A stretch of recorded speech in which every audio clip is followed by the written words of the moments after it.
Oi, boa noite. Vou chamar você aqui, Felipe. É isso.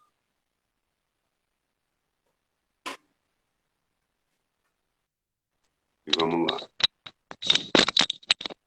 Boa noite. E aí, Fê? Tô enroscado aqui, peraí. Tudo certo Deu um aí? nó no fone aqui. Você me ouve? Eu não te ouço. Tô ouvindo normal. Vou aumentar o volume aqui. Tô ouvindo legal. Você me ouve?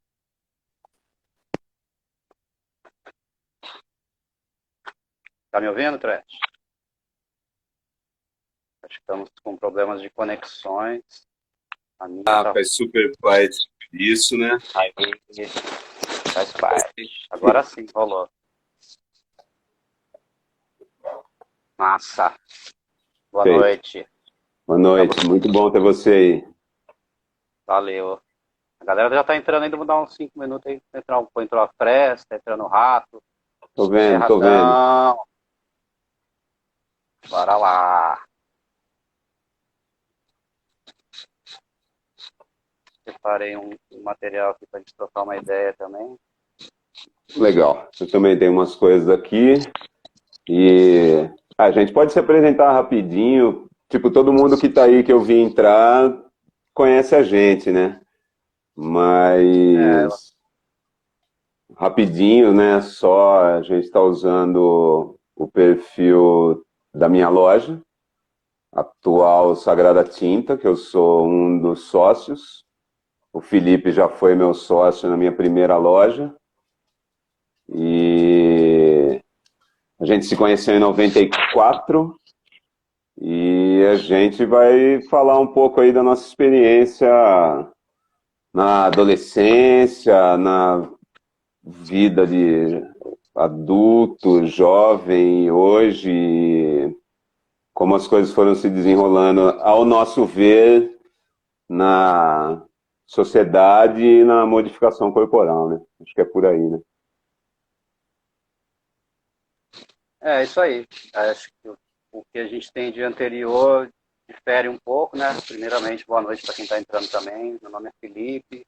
Fazer também acessibilidade total para quem vê pouco ou não tem visão. Eu estou de branco, camiseta branca.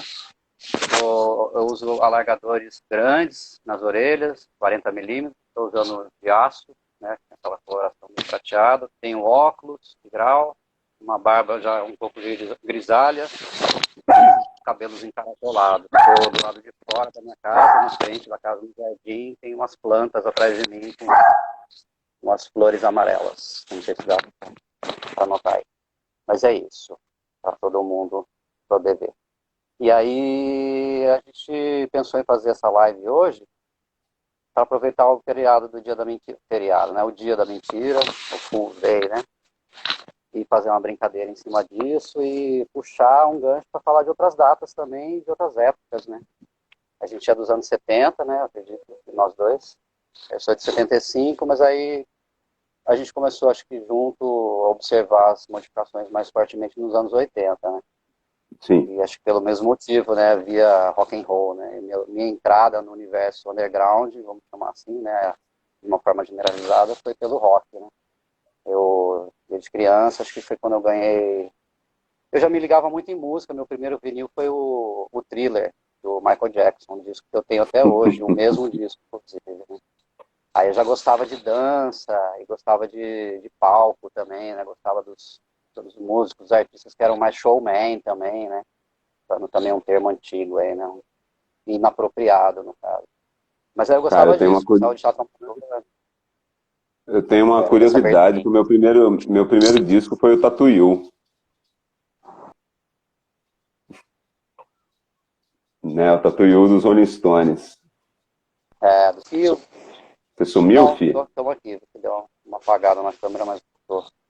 Tá, Acho tá. que o rock introduziu muita gente no universo de educação corporal, né? A música punk, principalmente, Especialmente, mais forte. especialmente nessa época, né? É. Que como você é um pouco mais velho que eu, Trash. Quando eu entrei na Unicamp, eu fui seu calouro, né? Você foi meu veterano. Eu entrei em 94, você tinha entrado acho que em 90, né? Isso. Eu lembro até que quando eu te conheci, no minuto que eu te conheci, você vendeu uma rifa para mim uma escultura do Marco do Vale, que era uma escultura de, sei lá, 20 metros de ferro gigantesca, que Ela fica ali tá, aquela escultura tá enterrada a 15 metros dentro da terra. Tipo, ela tem essa pira eu aí. ia ganhar. É, mas foi Seu legal a pai, ideia. seu pai comprou 2 Vai, números. Eu fiquei até meu tipo pai. chateado. Pensei, porra. E o Marco do Fez Vale bem. ficou muito bravo. Muito bravo. É, como que a gente Muito vai vender bravo. a escultura de um cara, né? Nem perguntar nada para ele, mas a pegadinha era tão grande que pegou até o próprio escultor, né? Que não ia sofrer É, nada com aquilo, ia levar o era uma trabalho dele embora. brincadeira, né? É, Ninguém ia conseguir tirar aquilo, mas o argumento dele comigo foi exatamente esse. E se é um cara que tem um dinheiro, paga uma escavadeira para tirar a parada e levar embora daí? Como você vai falar que ele não ganhou? Eu fiquei olhando para ele, tipo, nem pensei nisso, né? rolava essa possibilidade mesmo, né? Mas no fim Ah, acabei era um comprando. Mas garoto, né? mais que investir no ensino público mesmo, tem que embolsar a grana da rifa. Né? É É trote, isso. né? Eu achei É legal que o trote trote, foi, é. no meu caso foi um trote saudável, né? Porque o trote realmente é um período de pânico, né, para muita gente, tem que sofre Sim, violência, em muitas universidades, sim. né, tem essa tradição meio violenta, né? Para mim, assim, não cortaram meu cabelo, eu era cabeludo na época, continuei cabeludo, uma pintura ou outra, tinha umas brincadeiras de palco, era uma coisa bem tranquila, assim, bem solidária. E depois inventaram no ano que eu entrei doação de alimentos, começou a rolar um rolê legal em relação a trote também, né? É. Mas, No ano que eu entrei, quiseram cortar o meu cabelo depois da matrícula, mas eu já usava metade da cabeça raspada. E aí o cara falou: quem fez isso aí com você? Aí eu falei: fui eu.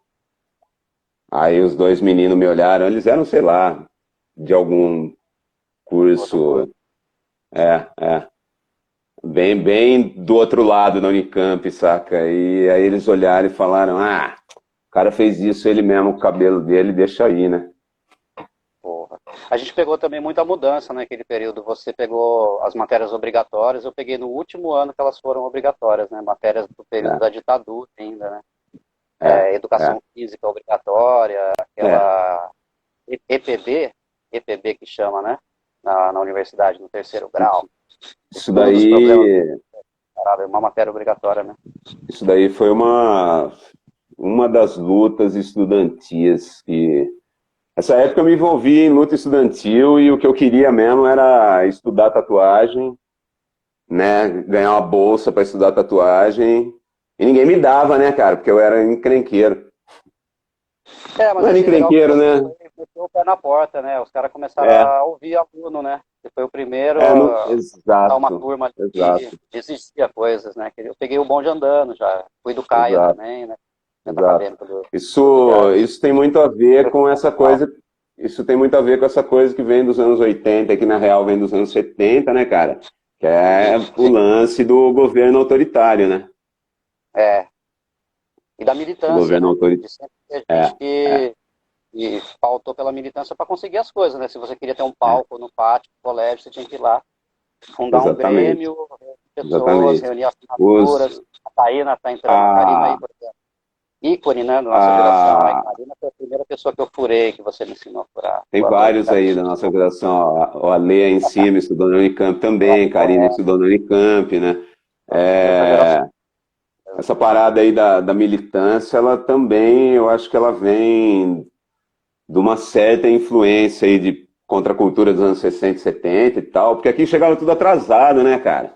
A gente deu sorte, tipo, quem cresceu dos anos 80 para frente, nos anos 80 ainda, mas beleza, entendeu? Tipo, que as coisas eram secretas, né? A gente tinha toda essa pira, esse fetiche do lance ser secreto e tal, né? Ah, eu tenho. Ah, será que você pode usar essa blusa da Dorsal que você tá usando aí?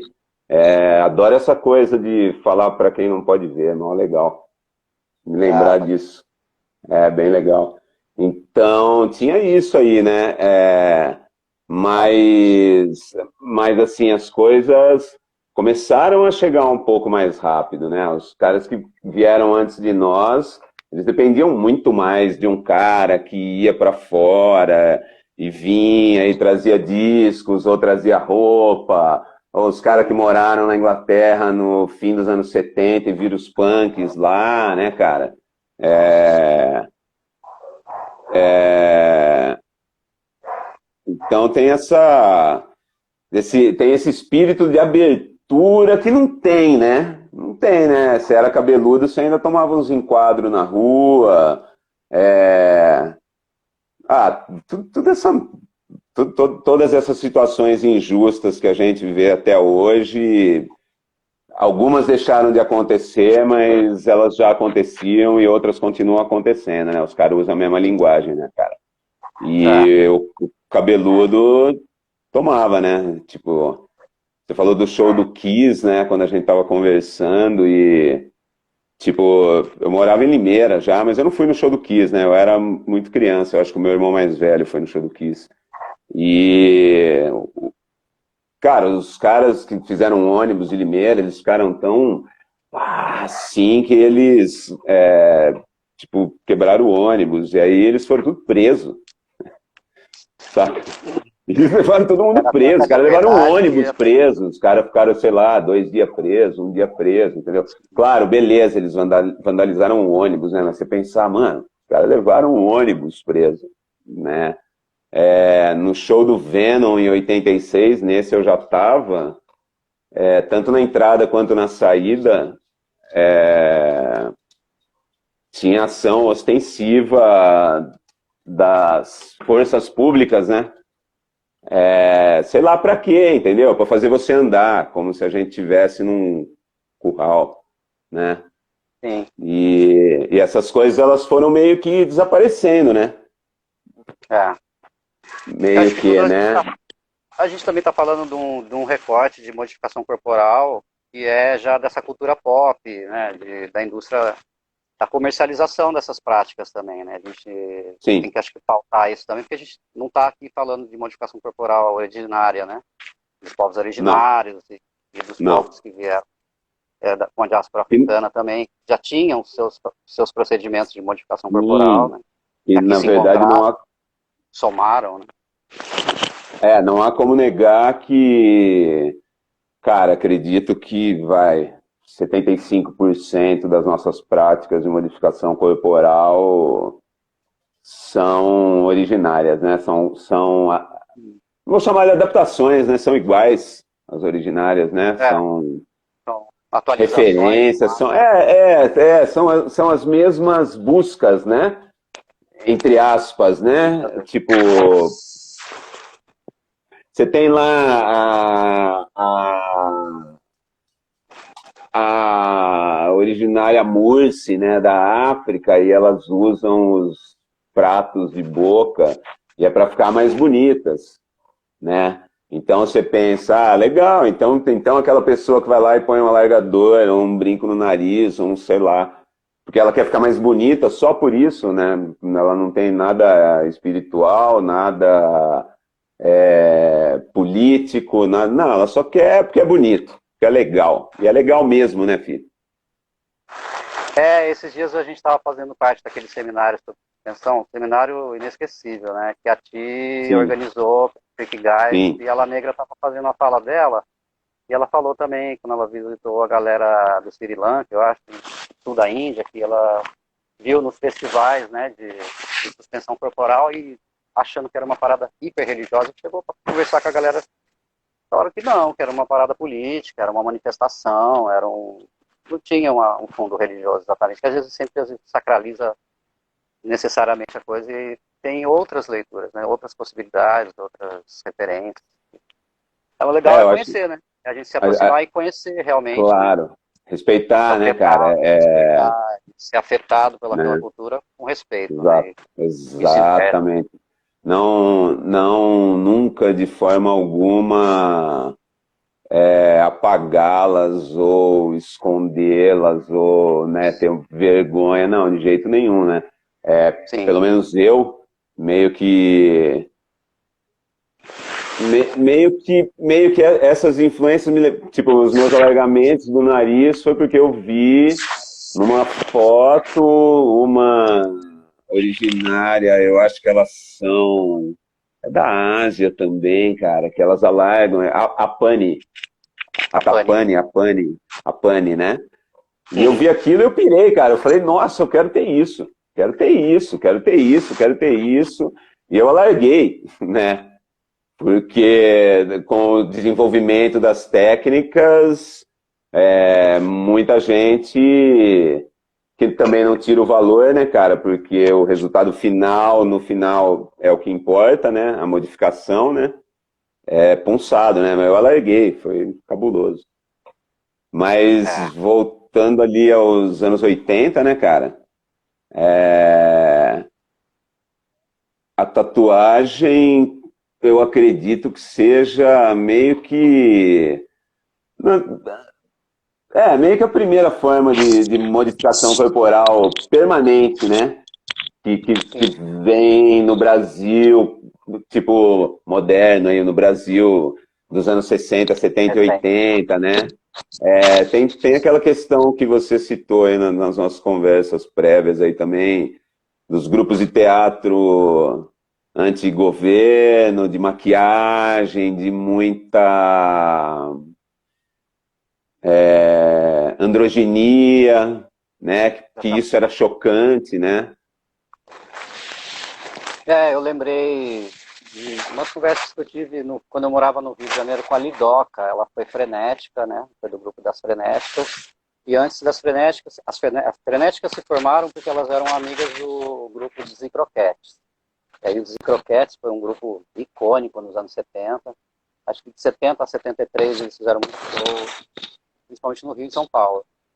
O que aconteceu? Veio um coreógrafo que tinha trabalhado na Broadway nos anos 60 para os 70, veio para o Brasil, Lenny Dale, e veio morar no Rio de Janeiro e trabalhou com a Elis Regina, foi quem ensinou a Elis Regina a dançar, destravou os braços dela, né, que ela aprendeu aquela dança dela de jogar os braços para trás, começou a passar passos de dança para os músicos pegarem um pique mais de show, né, desse entretenimento que veio, dessa referência norte-americana, né, de palco. Pode crer. E aí o grupo dos croquetes é um grupo híbrido, só formado por homens, mas com sexualidade dúbia, com androgenia, como você falou, um termo muito usado na época também, né? E que rompia muitas barreiras ali que eram impostas pela ditadura militar, né? Foi um grupo que, inclusive, acho que a ditadura não entendeu, se não teria proibido, né? E passou praticamente batido aos olhos da censura, mas eles fizeram coisas inacreditáveis. Tem um filme que fala dessa história. E aí, as zicroquetas, uma delas é a Regina Miller, que foi nossa professora, né, de certa forma, Sim, no IA, né, está lá até sim, hoje no IA. A Regina Miller, há décadas, se dedica a estudar os povos originários também, né, estudou, acho que no mestrado do sim. Chavan, logo depois passou para os Assurini, acho que trabalha com os Assurini até hoje. Faz parte daquele livro classiqueira, que é o Isso, Grafismos Indígenas da USP, né? Ela escreveu o os capítulo dos clássicos. Assurini, né? A Regina é ótima. É, a Regina é ótima, ela foi de croqueta também. Ela não foi das frenéticas, porque também foi, acho que, para a graduação do IA, acho que foi meio concomitante, assim, né, na formação do IA. E aí a Lidoca falou dessas histórias, dessa referência, que essas meninas, elas eram paulistas, a maioria delas. Né? Falar meninas porque na época elas eram bem jovens, né? Tinham 18, 20 no máximo. E elas frequentavam o Rio de Janeiro. E eram de Santos, algumas. E aí, no Rio, tinha um carinha, o PP, que pegava onda, surfista, que ficou bem conhecido depois profissionalmente. Ele frequentava as praias de Santos também para pegar praia, né? E elas também frequentavam as dunas de Ipanema. Tinha umas histórias para falar dessa época aí, né? Um pouco depois que viveram da Lapa. Ipanema tem umas dunas que são históricas lá que quando aterrou, né, a praia, a galera se escondia atrás da duna para poder fumar, ficar pelado e tal, para poder nadar ali, topless, né? Então ali foi um centro também de início da tatuagem, pode-se dizer, né? O Tony Marshall fala disso no livro dele, né? Assim, Sim, a sim. história do Menino do Rio, né? Ali das dunas do Barato, que a galera chamava, que influenciou o PT que levou a galera, os meninos levaram ele para casa do Lula. Cara, e isso daí Então, já dá um chute pra gente entrar na modificação mesmo, que é o seguinte, né? graças ao PP ter uma tatuagem, o Caetano, né? Escreveu Menino do Rio. Menino do Rio virou um tema de novela, dragão tatuado no braço, imaginário popular. Alguns anos, eu anotei aqui, ó, porque aí eu vou falar os anos, tá? Fui super acadêmico. Eu gostei. As nossas prévias foram, essa semana toda foram É, essa, aulas. essa, essa novela é de 80, a que tem a música Menino do Rio. O Kiss Tá, agora, tocou no Brasil em 83, e para as pessoas que estão aí ouvindo a gente, que não são da nossa geração e não tem noção do que foi o Kiss tocar no Brasil, primeiro a gente tem que lembrar que o Kiss é uma empresa há décadas, e eles já eram uma empresa, super empresa, e os sim. caras fizeram uma turnê que nunca tinha tido igual no Brasil, né? Os caras trouxeram tanque, os caras encheram estádios. Eu acho que no Brasil tinha tido. Ai, cara, tinha tido uns shows aqui nos anos 70, mas era coisa pouca. O Kiss é o que dá o pá mesmo, né? É o Kiss que leva pro Rock in Rio, né? É o Kiss que abre os olhos dos caras pra tipo, olha, essa galera que gosta desse tipo de música aí é, ó, maluca, esses caras vão atrás mesmo e tal, né?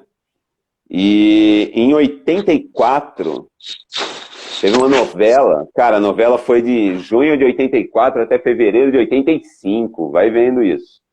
Que tinha o Mário Gomes, que tinha uma tatu, solzinho com uma gaivota. No peito, né? Exato.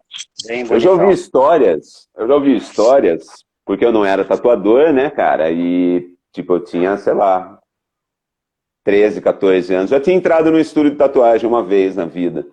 Que o cara era o Ada aqui de Campinas, que depois até me tatuou. Numa tatu que tá embaixo de outra, que tá embaixo de outra. E, e ele deixou eu e um amigo entrar, a gente tinha uns 10 anos de idade, ele falou assim, pode entrar, mas só hoje, nunca mais. A gente tinha 10 anos de idade, né, cara? Eu passava lá na frente todo dia, ficava olhando, aí um dia, esse meu amigo, o pai dele era dono do estacionamento, onde era o estúdio de tatu, e aí ele deixou a gente entrar. Mas aí beleza. Você tem esse. Eu já ouvi histórias de tatuadores que tatuavam nos anos 80, né? Alemão, Maurício, de os caras fazerem, tipo, Tuca, os caras fazerem, sei lá, 7, 8, 10 solzinho na sequência, assim, ó. Isso daí explodiu a tatuagem no Brasil, né, cara? E aí você tem isso aí você tem o espírito do lance do diretas já, né, cara, da mudança aí do poder político, né, ou não, mas beleza. E você tem o verão da lata, que são as latas de maconha que foram jogadas no Brinde. oceano para os caras fugirem da polícia. E isso daí caiu nas praias, e isso aí foi um fenômeno, foi um fenômeno cultural no Brasil, né, cara? Tem livro, tem filme, todo Só mundo dando sabia disso na época, é um fenômeno cultural mesmo, né? Que se agrega a tudo isso, né, cara? A Blitz, essa galera aí do Rio, né? A galera de São Paulo, que aí já vem uma outra parada, né? Você tem a galera do Titãs, que também fazia parte de um lance de teatro e artes plásticas e tal, mas você começa a ter a, a periferia entrando, né? Não só a periferia, porque a periferia vem com os punk, vem um Uhum. pouquinho depois com os hip hop, mas você tem uma outra juventude aí que tem um pouco mais de dinheiro, tem uns instrumentos, e começa a gravar os discos de heavy metal, né? E nisso vem os brincos, nisso vem o Ozzy, nisso foi aí, por exemplo, que eu vi, né? Tipo, eu já tinha visto tatuagem num cara, já tinha visto tatuagem no outro, umas tatuagens feitas à mão, um amigo do meu pai, um cara que trabalhou na casa da minha tia com construção, saca? mas nunca tinha visto uma parada tipo a do Ozzy Osbourne, né? Sim. Um negocinho aqui, as tatuagens coloridas, né, cara, tal. Era bem louco. Eu me lembro a primeira vez que eu vi uma tatuagem do Uruca lá em Limeira. Primeira vez que eu vi uma tatuagem do Claudinho, daqui de Campinas, lá em Limeira também. Pra mim era que loucura, né, meu? Os caras têm uma tatuagem e tal, né, cara? E eu acho que, tipo, pra mim, meio que foi isso aí, né? Música. Aí meu irmão fez uma tatuagem. E aí eu falei, pô, eu quero fazer uma tatuagem. Depois que eu fiz uma, virou ideia fixa. Ainda nos anos 80, né? Acho que também a gente pegou gosto por uma coisa da performance nessa época, né? O Kiss tinha, principalmente nos shows, era a performance de show, de palco, né, deles. É. Eu lembro que eu era criança, eu tinha medo deles. E a gente tinha uns bonequinhos que a gente pintou com a maquiagem deles. Eu tinha um primo distante que voltou, contando que a garota da rua dele estava no show e estava grávida. E a gente, nossa, como ela estava grávida no show. Pô. E aí, tinha umas botas de monstro que esmagavam pintinhos no palco e sangraram um cabrito. Muitas coisas acabaram sendo inventadas pela mídia. Claro, sim, sim. E foi no show, que não foi, que queria ter ido, começou a falar, virou uma lenda, né?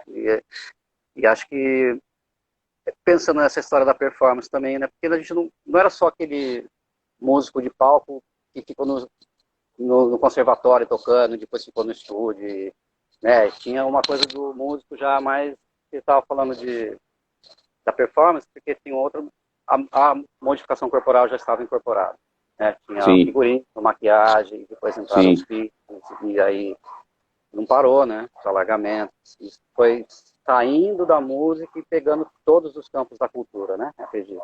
Esporte, enfim, né? Vários campos da cultura, se não todos, né? Acho que acabaram sendo, entre aspas, contaminados pela tatuagem, principalmente, depois pelas outras modificações, né? Hoje em dia, até... Eu acredito...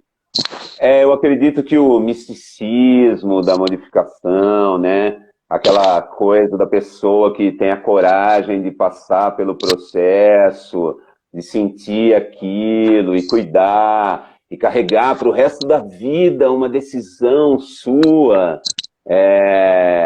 Eu acredito que isso exerça um certo fascínio que a indústria cultural, sei lá se esse termo está correto, né?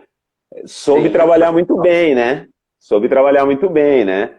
Os caras, tipo, então você vê, o Menino do Rio fez um maior sucesso, tem uns caras fazendo tatuagem lá com o tal do Luke, tem uns caras fazendo tatuagem eles mesmos em São Paulo, no ABC. Opa, peraí, vamos botar um personagem tatuado nessa novela eterna aí de quase um ano de novela, né? Olha que loucura, 7 meses de novela. Eu lembro que a Neutrox era uma marca de creme para o cabelo, lançou uma tatuagem autocolante, né, nessa onda.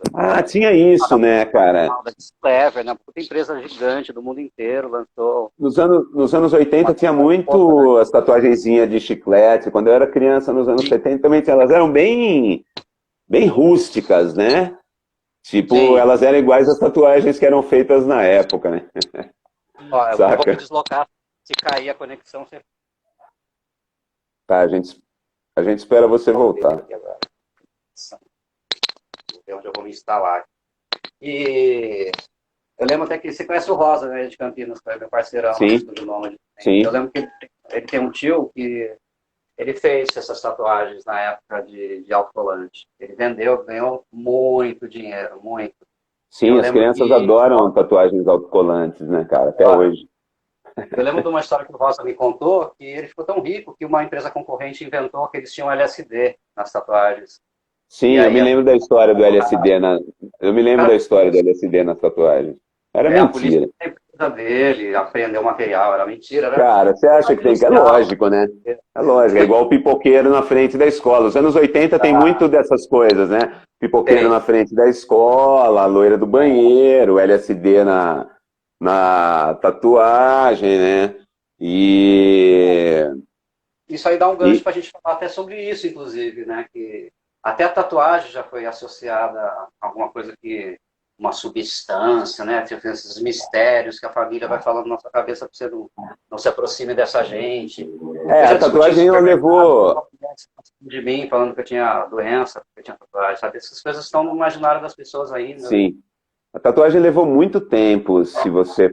Foi rápido, mas se você for pensar, dessa vez, esse ressurgimento dela, ela levou um tempo, né, cara? Ela vem lá dos anos 70 aí, que vem o look, e aí faz em um, faz em outro, aí começa a pintar os caras no ABC, em Sampa, vem o Marco Leone, aí começa a virar um lance do surfista, aí vira o lance dos metal, aí vem o Ratos de Porão cheio de tatuagem, grava um disco e tira um monte de foto no estúdio de tatuagem. Nossa, aquilo explodiu minha cabeça, né, cara? Porque quando eu fui na Tatuiu em 89 para ver se eu faria a minha primeira tatuagem lá, queria fazer tatuagem, né, cara? Enfiei o dinheiro no bolso e fui. Primeiro, era muito louco, né? Isso daí volta lá na nossa questão aí de social, né? O preço do tatu dos caras era em dólar, porque Isso que o eu ia nosso falar. dinheiro não valia nada, né, velho? Ah, nosso dinheiro não valia nada, né? Então os caras punham o preço em dólar, era o preço do dia lá e já era. E, cara, os caras tinham todas as salas, tinham desenho do chão até o teto, em todas as paredes. Em todas as paredes. Isso daí eu acho que nem existe mais, Sim. sabe? Tipo assim, essa linguagem para estudo de tatu, talvez nos Estados Unidos, na Europa, mas É, aqui, mas hoje em dia, eu arrisco dizer que bem poucos são assim, entendeu? Como era o dos caras era tipo doido. Mas não fiz minha primeira tatu lá, não. Fiz na Galeria do Rock. tem uma coisa que você tocou também. Essa onda de tatuagem, que eu frisei no começo, repito, para quem entrou depois, a gente está falando de um movimento que surgiu comercialmente falando, né? Surgiu com Sim, as modificações sim, corporais já um período já de comercialização delas. Não estamos falando de práticas ancestrais, né? De práticas já comerciais, né? Não que não tenham a mesma origem para cada indivíduo, né? Muitas vezes tem. Mas já desse período da comercialização dessas práticas. Eu acho que no Brasil elas surgiram muito pela elite também, né? com Até porque certeza. você falou, destacou a origem pela televisão, pela Globo. Isso se espalhou também no meio cultural elitista carioca, né? Claro que se espalhou entre os surfistas e a galera tomou as pistas, né? Como se diz. Mas quem foi a primeira loja no Rio? Ana Velho, uma loja cara, no meio de uma galeria em Ipanema, em São Paulo, a Tatuiú, uma loja cara para muita gente. Sim, Né? sim, Nós ainda, roqueiros, pobres do interior. Pobre não, né? Vamos falar, a gente também é muito privilegiado, mas uma galera que não claro, tinha grana, claro. né? Do interior, A gente não tinha tinha casa condição de capital. chegar e fazer de uma vez, né? Tinha que chegar lá e, Não, custa tanto. Tá, é, mês que vem, no outro ou no outro, eu volto para fazer. Até descobri sim, alguém que vinha do mesmo background e tinha, né, uma visão de tipo, não, peraí, quero fazer tatuagem, né? Como é hoje, né, sim. cara? É. Como é hoje, Mas eu achei que né? o que aconteceu também é que essa profissionalização, abriu porta para todo o movimento que tem hoje em dia, já gigante, né, de comércio, da tatuagem principalmente, mas também é coincidente com o surgimento da AIDS, né, o HIV no Brasil.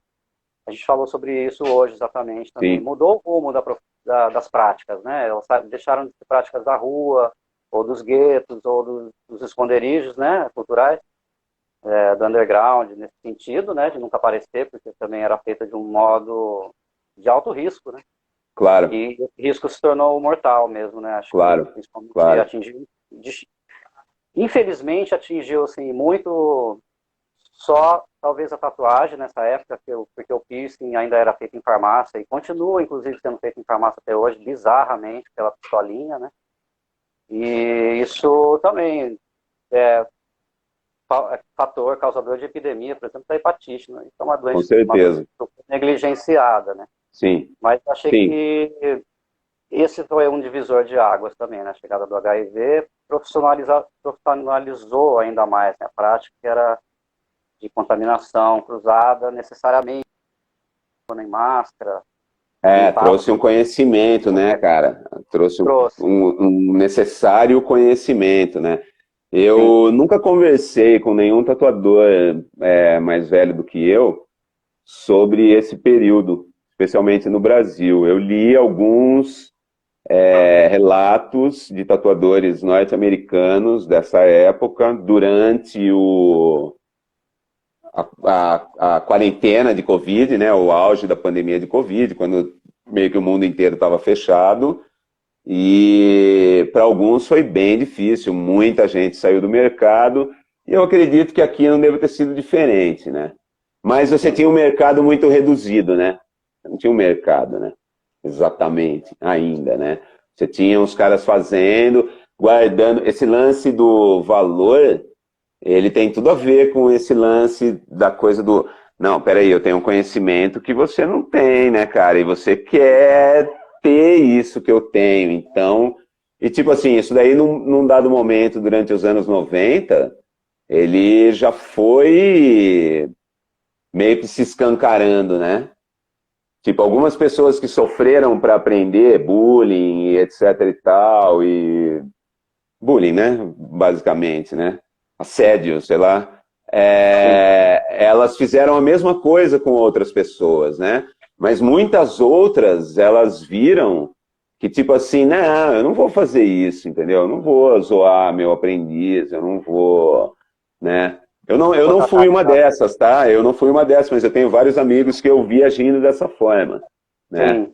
Eu fazer faxina e falava que estava ensinando tatu, né? eu não fiz isso, na verdade, né? Mas assim, punha para Claro. fazer a faxina, pagava um salário, ensinava a tatuar, mas é o seguinte, cara, tatuagem demora, né, meu? Tatuagem, tipo, o que eu vi ensinando pessoas, tatuagem tem um tempo, né? Depois de um tempo, hoje ele pode ser muito mais rápido, né? Porque os equipamentos são melhores, tem o YouTube, tem muita gente falando, abrindo, tem gente boa dando informação e tal, mas ela tem um tempo, né, cara, para você ficar habituado com aquela mídia, né, com aquele meio, com aquela tela, né, e... Cara, a galera, tipo assim, puta, a galera às vezes faz umas perguntas, umas coisas, você fala, não acredito que eu tô aqui falando pra você faz 6 meses um negócio, tá me fazendo essa pergunta, então, você sabe, né, cara, nós aprendemos junto e nós aprendemos muita coisa junto, né, lá na galeria, com os caras da galeria, quando você ia pra Santos, isso é já anos 90, né, já pulamos pros anos 90, né, já pulamos pros anos 90, né. Profissionais da prática, né. Os anos... Cara, você falou um lance sobre o comércio, né? Isso fica muito evidente a partir da primeira convenção, né? Sim. Acho que foi meu primeiro trampo com modificação corporal profissional, foi quando você me convidou para fazer a capa do vídeo, do VHS, que você fez o documentário da primeira convenção de tatuagem de São Paulo. Na verdade, essa convenção, eu acho que ela é a primeira convenção do LEDs. Ou talvez ela seja a segunda. De 95. É a convenção de 95. Uma imagem alada, assim, a máquina, uma imagem humana. Era um desenho do Maurício, né?